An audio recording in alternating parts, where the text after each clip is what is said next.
The Powhatan, the past and present of Virginia's first tribes. Working together. Silvery fish called shad flop and twist in nets. Members of Powhatan tribes collect their eggs in special tanks. Within days, baby fish emerge.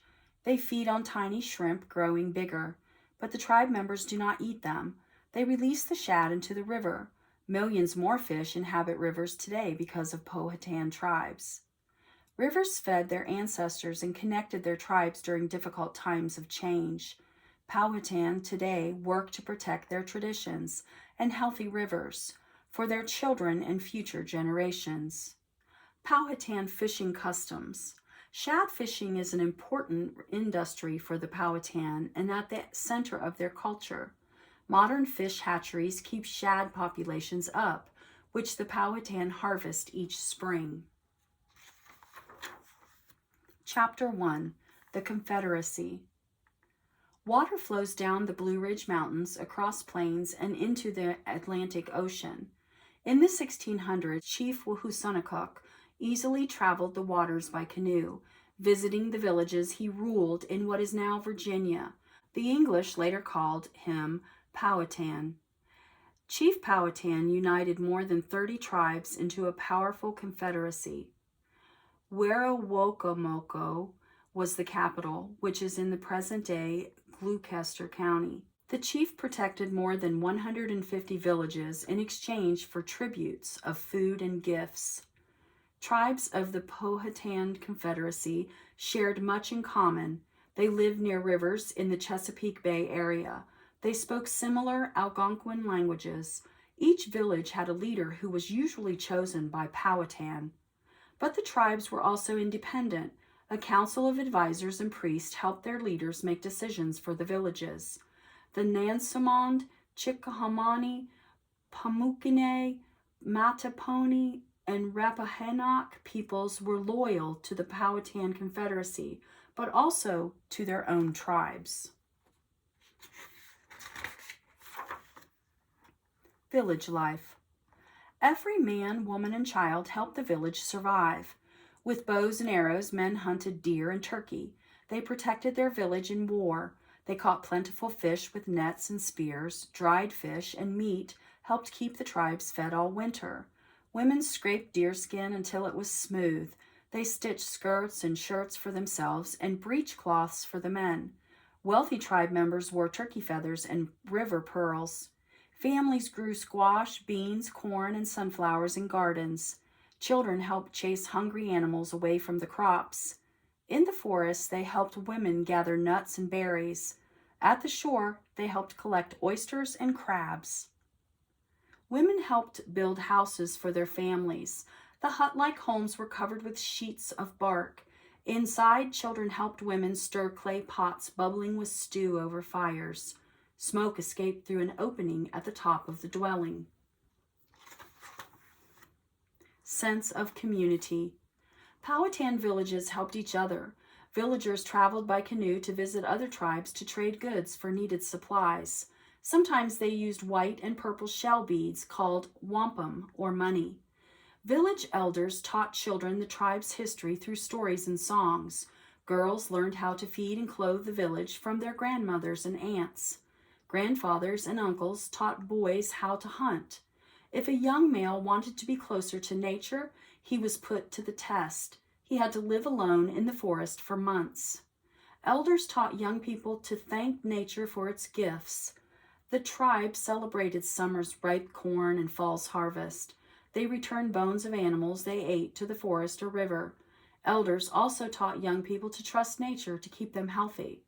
Medicine makers dressed in snake and weasel skins danced and sang to help sick tribe members recover. They made medicine from wild plants. They burned sacred tobacco to scare away the spirits they believed caused illnesses.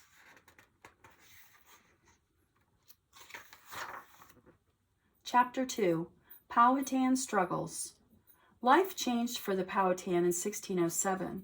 3 ships carrying 104 English people arrived on the shore of the present-day James River. They were searching for good land. and gold and silver. Instead, the traders found mosquito-filled swamps with water too salty to drink. Chief Powhatan helped the strangers. His people traded food and furs for metal tools and glass beads. They led the English to fresh water and showed them how to plant crops. The English busied themselves building the colony they named Virginia. Captain John Smith and others eagerly explored the surrounding area and named their first village Jamestown. Hundreds more English settlers flooded into the colony, but supplies ran low. In 1610, the colonists attacked villages to steal food. Angry Powhatan warriors fought back. The English and the tribes made an agreement to stop fighting in 1614. Powhatan's daughter, Pocahontas, married Englishman John Rolfe, but both Powhatan and Pocahontas died a few years later. The agreement did not last. Jamestown was growing and colonists took over more Powhatan land. Powhatan brothers, Chief Opechancanough led warriors to fierce attacks in 1622. They killed almost one-third of the 1,200 colonists. Furious Englishmen killed and captured tribe members. They burned their villages. Colonists carried diseases that killed more Powhatan than gunfire. In 1607, the Powhatan Confederacy had more than 14,000 members. By the 1640s, there were only 5,000. The Powhatan Confederacy started to crumble in 1646. The English captured and killed Opechancanough. The new chief, Necatawance, signed a treaty with the English. The Powhatan agreed to obey England. They gave up much land shared by the Confederacy. They agreed to live on small pieces of land called reservations. Life was difficult for the Powhatan in the 1700s, but many Jamestown colonists became rich. They grew tobacco to ship to England. There it sold for high prices. Colonists eagerly planted more, even on Powhatan reservations. Powhatan lost and were forced to sell most of their lands. They were left with too little land to farm or hunt.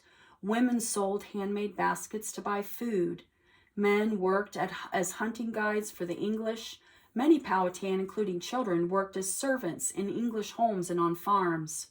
Without land, most Powhatan people could not live together like their ancestors had in the past. It became difficult for the Powhatan to practice their traditions together. Many wore English clothing, lived in wooden houses, and hunted with guns.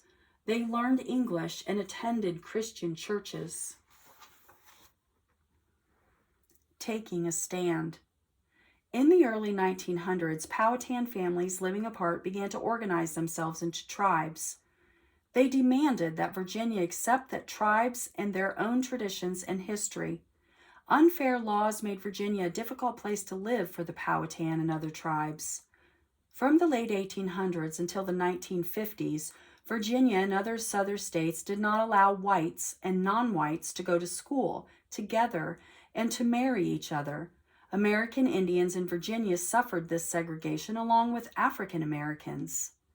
In the 1950s and 60s, African Americans demanded fair treatment. Native American tribes across the United States united to demand respect and their rights too. Powhatan tribes are now grateful to these ancestors. They helped them win freedoms they enjoy today. Chapter 3. Powhatan Tribes Today. The state of Virginia recognizes 8 tribes that once belonged to the Powhatan Confederacy.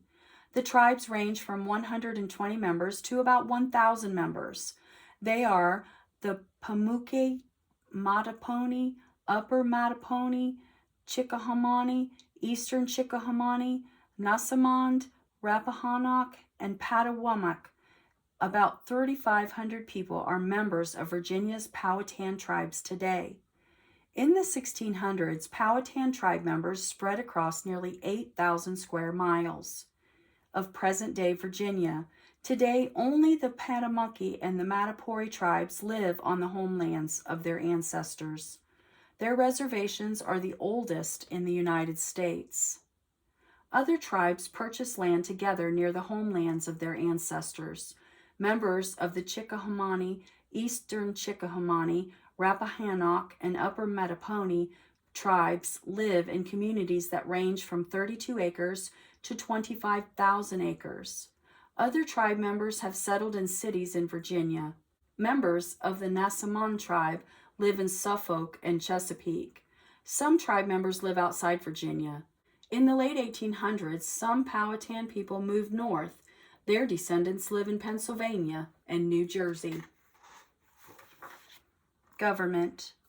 Many Powhatan tribe members live in two worlds, according to Chickahominy Chief Stephen Atkins. They are citizens of the United States, but they are also citizens of their tribes. Powhatan tribe members vote for Virginia governors, for example, but they also vote for their tribe's chief. They vote for members of the Virginia General Assembly, the group that makes laws for the state, but they also vote for members of the Tribal Council, which also make laws for the tribe. Powhatan tribe members enjoy having a voice in their tribal government. Chiefs still take advice from council of leaders and elders.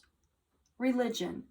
Powhatan tribes lost most of their land more than 300 years ago, yet their governments did not fall apart. Tribal councils met in churches. The Nassamon tribe has no tribal land, but their leaders still meet every month in a church. Churches help the tribe members protect their history.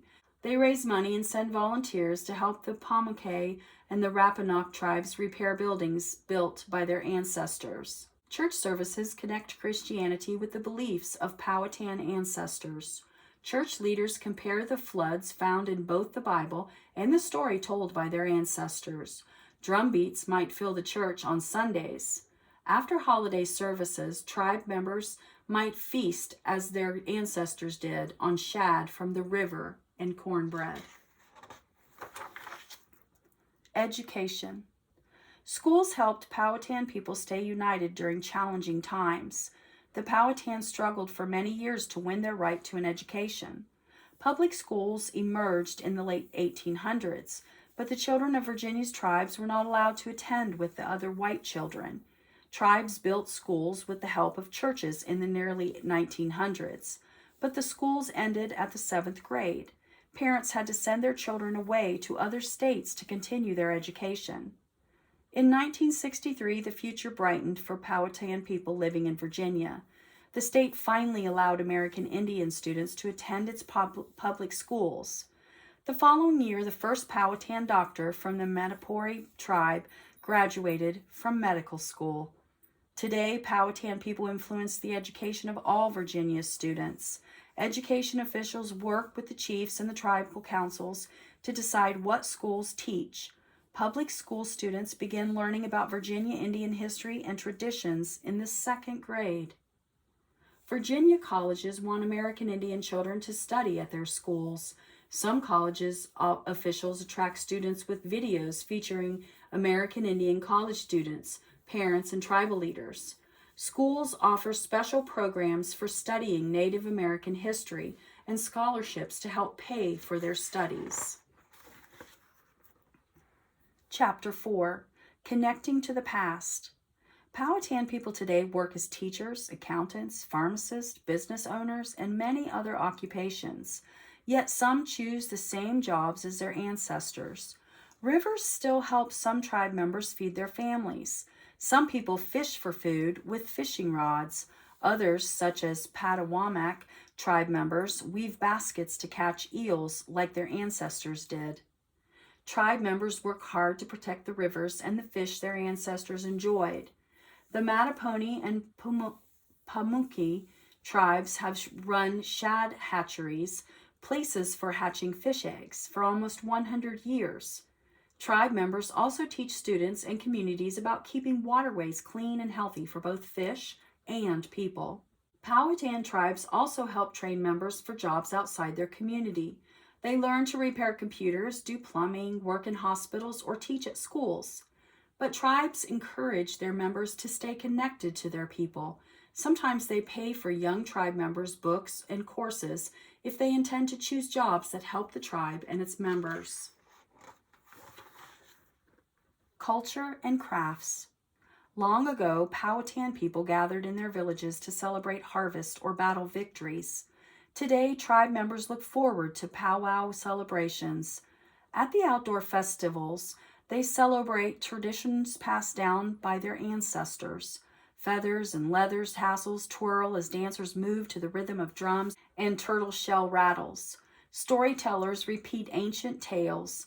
Artisan proudly display cane flutes, beaded jewelry, and belts. Each year around Thanksgiving, crowds gather at the governor's mansion in Virginia. They watch as the Mattaponi and Pamunkey present wild games and gifts to the governor. The gifts honor their promise made in the 1600s to pay tribute to the Virginia colony. Powhatan today treasures their traditions. They are gifts from ancestors who worked hard to protect them for centuries. The Powhatan, the past and present of Virginia's first tribes.